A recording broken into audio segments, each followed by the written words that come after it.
this is Dave Knight. This is Bernie White. You can Nice. see we practiced that. Hey, I've known Bernie for a number of years. Welcome to the vlog. Yeah, it's far too long. And he's been kind enough to let me come and crash in his office for probably 2 years now, actually. Yeah, so that's right, man. Time has dragged. It has.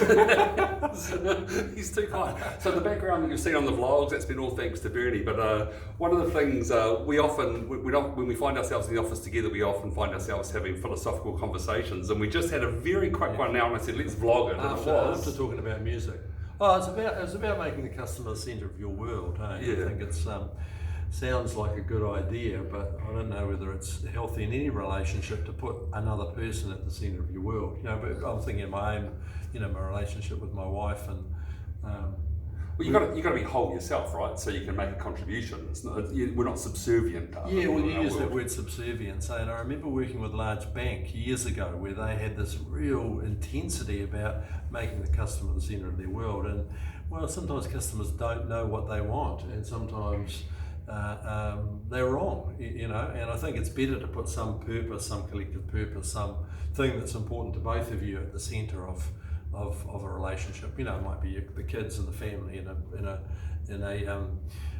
a sort of a personal relationship, or it might be some outcome that we're trying to create in the world. We're trying to make it easy for people to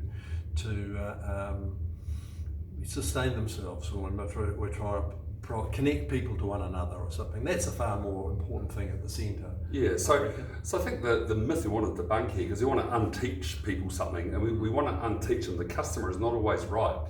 We're taught that the customer is right. No, that's not true. The truth is right, and that's not an excuse for us to be rude or undiplomatic or anything. But we have an obligation, as you say, the customer doesn't always know what they want, so we have an obligation to tell the truth in that situation as well as our personal life situation. Yeah, and something that you often talk about is that whole value of insight in relationships and interactions, and I think where that's a two-way street. You want to have a relationship with who happens to be a customer, but having conversations where both of you are learning something. You can be bringing some insight to them, but equally they can be bringing insight to you as well, and then that's. So the value is kind of emerging and evolving through the relationship, and that seems like a far more healthier thing than just saying, "Hey, what do you want? How high's the bar?" Yeah. And I'll see if I can clear it again this time. Yeah, which is hopeless. So hey, look, just to round up. Great to introduce you to Bernie, great guy. Look him up on LinkedIn, I guess. Yeah, LinkedIn, Bernie White is the man, and you'll find him through my connections.